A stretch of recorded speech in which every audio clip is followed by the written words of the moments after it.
ಈಗ ಅಧಿಕಾರಿಗಳು ಸಹ ಎಲ್ಲ ರೀತಿಯ ಮಾಹಿತಿಗಳನ್ನು ಸಂಗ್ರಹ ಮಾಡ್ತಾ ಇದ್ದಾರೆ. ಒಟ್ಟಾರೆ ಜಿಲ್ಲೆಯಲ್ಲಿ ಆಗಿರತಕ್ಕಂಥ ಅನಾಹುತಗಳು, ಅದರಲ್ಲೂ ವಿಶೇಷವಾಗಿ ರಾಮನಗರ ಮತ್ತು ಚನ್ನಪಟ್ಟಣ ಎರಡೂ ವಿಧಾನಸಭಾ ಕ್ಷೇತ್ರಗಳಲ್ಲಿ ನಗರ ಪ್ರದೇಶ ಮತ್ತು ಗ್ರಾಮೀಣ ಪ್ರದೇಶ ಎರಡೂ ಭಾಗದಲ್ಲೂ ದೊಡ್ಡ ಅನಾಹುತ ಆಗಿದೆ.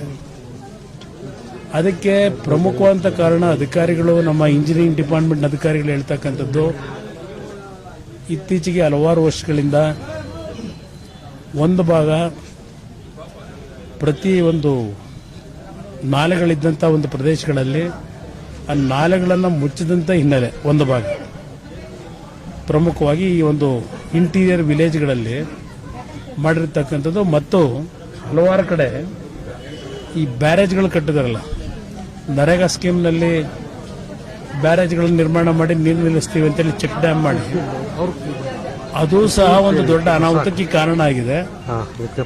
ಈಗ ಅವ್ರ ಇಂಜಿನಿಯರ್ ಹೇಳ್ತಾರೆ, ಮೊದಲು ಚೆಕ್ ಡ್ಯಾಮ್ ಬೇಕು ಅಂತಿದ್ರು, ಚೆಕ್ ಡ್ಯಾಮ್ ಒಡೆದಾಕ್ಬೇಕಂತ ಪರಿಸ್ಥಿತಿ ಇವತ್ತಿನ ಮಳೆಯಿಂದ ನಿರ್ಮಾಣ ಆಗಿದೆ ಅಂತಕ್ಕಂಥ ಹೇಳ್ತಾ ಇದ್ದಾರೆ.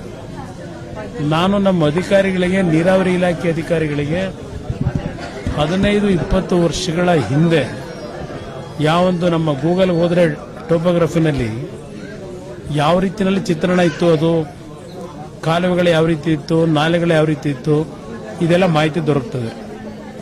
ಅದೆಲ್ಲವನ್ನ ಒಂದು ಡೀಟೇಲ್ ರಿಪೋರ್ಟ್ ತಯಾರು ಮಾಡಲಿಕ್ಕೆ ಹೇಳಿದ್ದೇನೆ. ಅದರ ಜೊತೆಗೆ ಇಲ್ಲಿ ನಮ್ಮ ಕೋಡಂಬಳ್ಳಿ ಮತ್ತು ಹುಣಸನಳ್ಳಿ ಭಾಗದಲ್ಲಿ ಇಲ್ಲಿ ಒಂದು ಅನಾಹುತ ಏನಾಗಿದೆ, ಹೊಲಗಳಿಗೆ ನೀರು ನಿಂತಂಥದ್ದು, ಕೆಲವು ಮನೆಗಳಿಗೂ ನೀರು ನಿಂತಿರತಕ್ಕಂಥ ದೃಶ್ಯಗಳು ನೋಡಿದ್ದೇನೆ. ಕೆಲವು ಕಡೆ ಮನೆಗಳು ಇದ್ದೋಗಿದ್ದಾವೆ. ಮತ್ತು ಆ ಕಡೆ ರೋಡಿಂದ ಬಲಗಡೆ ಬೆಂಗಳೂರಿಗೆ ಹೋಗ್ತಕ್ಕಂಥ ಆ ಒಂದು ಮೈನಾಕ್ರೋಸಳ್ಳಿ ಇರ್ಬೋದು, ಮತ್ತು ನಮ್ಮ ಅರೂರು ಇರ್ಬೋದು, ಅಲ್ಲಿಂದ ಪಟ್ಲಿರ್ಬೋದು, ಅಲ್ಲಿಂದ ನಮ್ಮ ಹಬ್ಬೂರು ಇರ್ಬೋದು, ಈ ತಿಟ್ಮಾರ್ನಹಳ್ಳಿ ಇರ್ಬೋದು, ಆ ಭಾಗದಲ್ಲಿ ಇರ್ತಕ್ಕಂಥ ಸಮಸ್ಯೆಗಳು ಅಲ್ಲಿ ಇನ್ನೊಂದು ರೀತಿ ಇದೆ. ಕೆಲವು ಗೇಟ್ಗಳನ್ನು ಕ್ಲೋಸ್ ಮಾಡಿ ಆದಂಥ ಕೆಲವು ಸಮಸ್ಯೆಗಳಿರ್ಬೋದು. ಇದೆಲ್ಲದರ ಹಿನ್ನೆಲೆಯಲ್ಲಿ ಶಾಶ್ವತವಾಗಿ ಪರಿಹಾರ ತರಬೇಕು. ಮುಂದೆ ಇಂಥ ಮಳೆ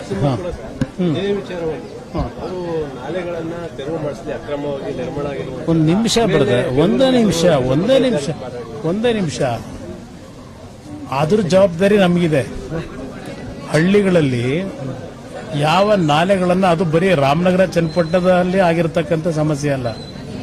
ಇವತ್ತು ಬೆಂಗಳೂರಲ್ಲಿ ನಿನ್ನೆ ಮಂತ್ರಿಗಳು ಪ್ರವಾಸ ಮಾಡಿದ್ರಲ್ಲ, ಅಲ್ಲಿ ಏನು ಹೇಳಿದ್ದಾರೆ, ಹಲವಾರು ಕಾಲುವೆಗಳ ಮೇಲೆ ಮನೆ ಕಟ್ಟಿರ್ತಕ್ಕಂಥದ್ದು, ರಾಜಕಾಲುವೆಗಳನ್ನ ಮುಚ್ಚಿರ್ತಕ್ಕಂಥದ್ದು. ಅದರ ಹಿನ್ನೆಲೆ ನಿನ್ನೆ ಹಲವಾರು ಪ್ರದೇಶದಲ್ಲಿ ಬೆಂಗಳೂರು ನಗರದಲ್ಲಿ ಮನೆಗಳಿಗೆ ನೀರು ನಿಂತಿದೆ, ನಿರಂತರವಾಗಿ ನೀರು ನಿಲ್ತಾ ಇದೆ. ಇದು ನಿನ್ನೆ ಮೊನ್ನೆ ಆಗಿರೋದಲ್ಲ, ಇದು ಹಿಂದೆ ಇದ್ದಂಥ ಜನಪ್ರತಿನಿಧಿಗಳು, ಸರ್ಕಾರಗಳಲ್ಲಿ ಆದಂಥ ಸ್ವೇಚ್ಛಾಚಾರದ ತೀರ್ಮಾನಗಳು. ಇದು ಕುಮಾರಸ್ವಾಮಿ ಮಾಡಿದ್ದು, ಇನ್ನೊಬ್ಬರು ಮಾಡಿದ್ದಲ್ಲ. ನಾನು ಪ್ರತಾಪ್ ಸಿಂಹ ಅವ್ರಿಗೆ ಹೇಳೋದು, ಇದು ಒಂದು ಭಾಗ ನಾಲೆಗಳನ್ನು ತೆರವುಗೊಳಿಸ್ತಕ್ಕಂಥದ್ದು, ಅಗಲೀಕರಣ ಮಾಡತಕ್ಕಂಥದ್ದು ಈಗ ಮಾಡೋಣ. ಅದರ ಬಗ್ಗೆ ನಾವು ಕ್ರಮ ತೆಗೆದುಕೊತೀವಿ. ರಾಜ್ಯ ಸರ್ಕಾರದಲ್ಲಿ ಏನು ಸರ್ಕಾರದ ಗಮನ ಸೆಳೆದ ಕೆಲಸ ಮಾಡಬೇಕು, ಮಾಡ್ತೀವಿ. ಬೆಂಗಳೂರು ಮೈಸೂರು ಹೆದ್ದಾರಿ ಇದೆಯಲ್ಲ, ಆ ಹೆದ್ದಾರಿಯಿಂದ ಆಗಿರ್ತಕ್ಕಂಥ ಅನಾಹುತ ಇದೆಯಲ್ಲ, ನಿನ್ನೆ ದಿನ ರಾಮನಗರಕ್ಕೆ ಮೊನ್ನೆ ಏನು ಅಂತ ಒಂದು ಪ್ರವಾಹ ಬಂತಲ್ಲ, ಯಾತಿಗೆ ಬಂತು? ಅಲ್ಲಿ ಯಾವೊಂದು ಕೆರೆಗೆ ನೀರು ಬೆಂಗಳೂರು ಮೈಸೂರು ರಸ್ತೆಯಲ್ಲಿ ಸರಿಯಾದ ರೀತಿಯ ಒಂದು ಅವೈಜ್ಞಾನಿಕವಾದಂಥ ಕೆಲಸ, ಅದು ಸರಿಯಾದ ರೀತಿ ನೀರು ಹೋಗ್ತಕ್ಕಂಥ ವ್ಯವಸ್ಥೆಗಳಾಗಿಲ್ಲ. ಅದರ ಹಿನ್ನೆಲೆಯಲ್ಲಿ ನಿನ್ನೆ ದಿನ ಆದಂಥ ಅನಾಹುತ, ಕೆರೆ ಒಡೆದೋಗಿರ್ತಕ್ಕಂಥ ಮುಖ್ಯಮಂತ್ರಿಗಳೇ ಬಂದು ನೋಡಿದ್ರಲ್ಲ. ಈಗ ಸಂಘ ಬಸವನ ದೊಡ್ಡ ಎತ್ತರ ರಸ್ತೆ ಒಳಗೆ ಯಾಕೆ ನೀರು ನಿಂತಿತ್ತು? ರಸ್ತೆನಲ್ಲಿ ನಿಂತು ಹಲವಾರು ಕಾರುಗಳು ತೇಲಾಡ್ತಾ ಇದ್ವಲ್ಲ, ಆ ಬಸವನಪುರದ ಹತ್ರ ಕಾರುಗಳು ತೇಲಾಡ್ತಾ ಇದ್ವಲ್ಲ, ಅದಕ್ಕೆ ನಾಲೆ ಕಾರಣವಾ? ಯಾರು? ನಾನು ಅಕ್ರಮವಾಗಿ ಒತ್ತುವರಿ ಮಾಡ್ರೆ ತೆರವುಗೊಳಿಸೋದು ನಾವು ಮಾಡ್ಕೋತೀವಿ. ಅದನ್ನೇ ನಾನು ಹೇಳ್ತಾ ಇರೋದು ಅವರಿಗೆ, ಪ್ರತಾಪ್ ಸಿಂಹ ಅವರಿಗೆ. ಹಳ್ಳಿಗಳಲ್ಲಿ ಅಕ್ರಮವಾಗಿ ಒತ್ತುವರಿ ಮಾಡ್ಕೊಂಡಿರೋದು ತೆರವುಗೊಳಿಸೋದು ಒಂದು ಭಾಗ. ಇಲ್ಲಿ ಬೆಂಗಳೂರು ಮೈಸೂರು ರಸ್ತೆನಲ್ಲಿ ಈಗ ನಿಮ್ಮ ಗಾಂಧಿ ಗ್ರಾಮ ಇದೆಯಲ್ಲ, ಕೋಲೂರ್ ಹತ್ರ, ಯಾತಿಗೆ ಆ ಗ್ರಾಮಕ್ಕೆ ನೀರು ನುಗ್ತು? ಆ ಗಾಂಧಿ ಗ್ರಾಮ ನಾನು ನಿರ್ಮಾಣ ಮಾಡಿದನೋ? 40 ವರ್ಷದಿಂದ ಅಲ್ಲಿ ಬದುಕ್ತಾವ್ರೆ.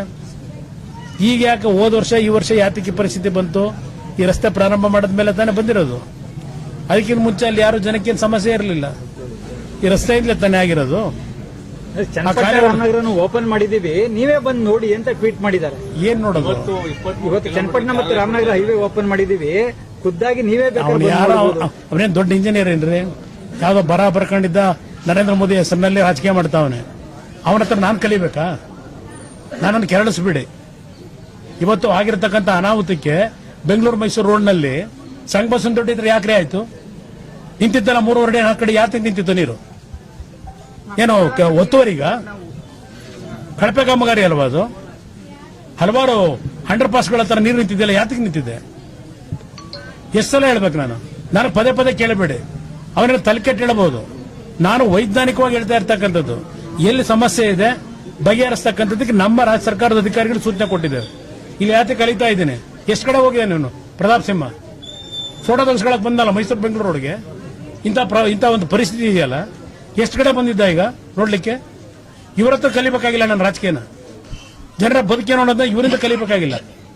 ನಾನು ಕೆರಳಿಸಬೇಡಿ ಇಲ್ಲಿ.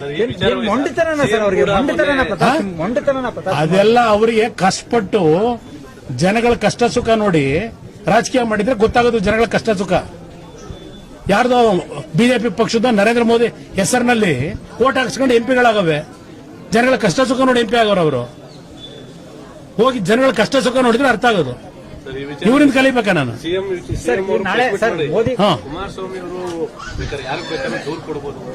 ಅಯ್ಯೋ ನಮ್ನೆ ಅವರು ಹೇಳ್ತೀನಿ ಅಂತ ಹೇಳವ್ರೆ. ನಾನು ಮುಖ್ಯಮಂತ್ರಿಗಳ ಗಮನಕ್ಕೆ ಕರೆದು ಇನ್ಯಾರು ಗಮನಕ್ಕೆ ತರಬೇಕು? ಎಸ್, ನಾನು ಗಡ್ಕರಿ ಅವರೇ ಟೈಮ್ ಕೇಳಿದ್ದೇನೆ. ಗಡ್ಕರಿ ಅವರಿಗೆ ಈ ರಸ್ತೆನಲ್ಲಿ ಆಗಿರತಕ್ಕಂಥ ಅನಾಹುತದ ಈಗಾಗಲೇ ವಿಡಿಯೋಗಳನ್ನು ಮಾಡಿಸಿದ್ದೇವೆ. ಅದೆಲ್ಲವನ್ನ ತೆಗೆದುಕೊಂಡು ತಲುಪಿಸ್ತೀನಿ ಅವರಿಗೆ. ತೀರ್ಮಾನ ಅವರು ಮಾಡ್ಕೋಬೇಕು. ಇವತ್ತು ಆಗಿರೋದು ಬೇರೆ, ಇದನ್ನು ಸರಿಪಡಿಸ್ಕೊಳ್ಳದೆ ಪ್ರಾರಂಭಿಕ ಹಂತದಲ್ಲಿ ಮುಂದಿನ ದಿನಗಳು ಏನ್ ಮಾಡ್ತೀರಿ? ಜನ ರೊಚ್ಚಿಗೆದ್ದು ಇವತ್ತಲ್ಲಿ ರಸ್ತೆ ಮಾಡಿರಬಹುದು ಕೆಲಸ. ನಾಳೆ ಬೆಳಗ್ಗೆ ಜನ ಇಲ್ಲಿ ಬದುಕಲಿಕ್ಕಾಗದೆ ಬಂದು ಕೂತ್ಕೋತಾರಲ್ಲಿ ಹೈವೇನಲ್ಲಿ. ಬರ್ಲಿ ವೆಹಿಕಲ್ ನೋಡ್ತೀವಿ, ಇಲ್ಲಿ ದೊಣ್ಣೆ ಬಡಿಗೆ ತಗೊಂಡು ನಿಂತ್ಕೋತೀವಿ ಅಂತಾರೆ. ಮತ್ತೆ ಇದೇ ರೀತಿ ಜನಗಳ ಕಷ್ಟ ಅನುಭವಿಸಿದ್ರೆ ಜನ ಸುಮ್ಮನೆ ಕೂತಿರ್ತಾರೆ ಅಂತ ತಿಳ್ಕೊಂಡಿದ್ದೀರಾ? ಇದನ್ನ ಸರಿಪಡಿಸ್ತೇ ಹೋದ್ರೆ ನನ್ನ ಒತ್ತಾಯ ಎಲ್ಲೆಲ್ಲಿ ತಾಂತ್ರಿಕ ದೋಷಗಳಿದ್ದಾವೆ ಆ ತಾಂತ್ರಿಕ ದೋಷಗಳನ್ನು ಸರಿಪಡಿಸ್ತಕ್ಕಂಥದ್ದು ಸರ್ಕಾರದ ಕರ್ತವ್ಯ. ಯಾವುದೇ ಸರ್ಕಾರ ಇರಲಿ, ಇಲ್ಲಿ ರಾಜಕಾರಣ ಅಲ್ಲ. ಈಗ ಇಲ್ಲಿ ಸಮಸ್ಯೆ ಇವತ್ತೇನು ನಾನು ನೋಡ್ತಾ ಇದ್ದೀನಿ ಚನ್ನಪಟ್ಟಣದಲ್ಲಿ ಬಿಡಿ ಕಾಲೋನಿ. ನಂದು ಸಮಸ್ಯೆನ ನಾನು ಮಾಡಿದ್ದ? ಯಾವನ್ರಿ ಕಟ್ತಾನ ಅದನ್ನ ಬಿಡಿ ಕಾಲೋನಿನ? ಎಷ್ಟು ವರ್ಷದಿಂದ ಕಟ್ಟಿರೋದಲ್ಲಿ? ಇವತ್ತಲ್ಲಿ ಬೀದಿಲಿ ಬಿದ್ದವರಲ್ಲ ಜನ, ಊಟ ಇಲ್ಲದೆ ಗತಿ ಇಲ್ಲದೆ ಹುಟ್ಟುಮಟ್ಟನಲ್ಲಿ. ನಾನು ಮಾಡಿದ್ದು ನೆಟ್ಟು ಕಾಲುವೆ ಮಾಡಲಿಲ್ಲ, ಸೈಟ್ಗಳ ಮೇಲೆ ಟಾರ್ ಹಾಕಿಸ್ದ ನಾನು ಬಂದ ಮೇಲೆ. ಇಲ್ಲಿ ಅಲ್ಲಿ ಹೋಗ್ಲಿ ಯಾರಾದ್ರೂ ಓನರ್ಗಳವರ? ಓನರ್ ಯಾರು ಇಲ್ಲ. ಕೂಲಿ ಕೆಲಸ ಮಾಡೋವಲ್ಲ ಬಾಡಿಗೆಗೆ ಕಟ್ಕೊಂಡು ಜೀವನ ಮಾಡ್ತಾವೆ. ಏನ್ ಕೊಟ್ಟಿದ್ದೀರಿ? ಇದೆಲ್ಲ ತೊಂದರೆ ಯಾರಿದೆ? ಇಂತ ಇದ್ರ ಕೆಲಸ ಮಾಡಿರೋದು ಯಾರು? ನಾನು ಮಾಡಿದ್ದೀನ? ಅದಕ್ಕೆ ಈಗ ಪ್ರಾಯಶ್ಚಿತ್ತ ನಾನು ಸೆಟೇಟ್ ಮಾಡಬೇಕಾಗಿದೆ. ಮೋದಿ ಅವರು ಸರ್ ರಾಜ್ಯಕ್ಕೆ ಬರ್ತಾ ಇದ್ದಾರೆ, ಏನ್ ಮಾಡಕ್ ಬರ್ತಾರೆ? ಬಿಜೆಪಿ ಅವರು ಏನಾದ್ರೂ ಹೆಚ್ಚಿನ ಅನುದಾನ ಕೇಳ್ತಾರೆ ಅಂತ ಅನ್ಸುತ್ತೆ ಸರ್? ಎಲ್ಲಿ ಕೊಡ್ತಾರೆ? ಎಲ್ಲಿಂದ ಕೊಡ್ತಾರೆ? ಇಷ್ಟು ವರ್ಷ ಆಗಿದೆಯಲ್ಲ ಸಮಸ್ಯೆ. ಕರ್ನಾಟಕ ರಾಜ್ಯದಲ್ಲಿ ಬಿಜೆಪಿ ಸರ್ಕಾರ ಬಂದ ನಂತರ 2019ರಿಂದ ಇಲ್ಲಿಯವರೆಗೆ ಸುಮಾರು 35ರಿಂದ 40 ಸಾವಿರ ಕೋಟಿ ರೂಪಾಯಿಗಳ ಒಂದು ನಷ್ಟ ಉಂಟಾಗಿದೆ. ಎಷ್ಟು ದುಡ್ಡು ಕೊಟ್ಟವ್ರು ನಿಮಗೆ? NDRF ನಲ್ಲಿ 35,000 ಕೋಟಿಗೆ 3,000 ಕೋಟಿ ಕೊಟ್ಟವ್ರೇನೋ. ಏನ್ ಕೇಳ್ತೀರಿ? ಏನ್ ಅರ್ಜಿ ಕೇಳ್ತೀರಿ? ಬಿಜೆಪಿ ಎಂಪಿಗಳು ಅದ್ ನಾನು ಯಾಕೆ ಚರ್ಚೆ ಮಾಡ್ಲಿ? ಈಗ ಬೇಡ ಬನ್ನಿ.